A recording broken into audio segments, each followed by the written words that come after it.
అక్క అంబాసిడర్, నేను బెంజు, అది పోర్టబుల్. నేను ప్లాస్మా, అది లైఫ్ బాయ్. నేను లక్స్. అందుకే నా అందం దానికి ప్రాబ్లం కాకూడదని ఇలా వచ్చాను. దేవుడు దయ వల్ల దానికి పెళ్ళైపోతే అక్కడ గంటకు తగ్గ బంటలో హృతిక్ రోషనో అభిషేక్ బచ్చనో దొరకపోలే.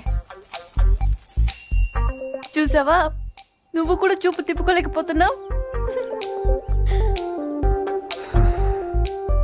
అయ్యో దేవుడా, ఎందుకయ్యా ఇంత అందం ఇచ్చావు నాకు?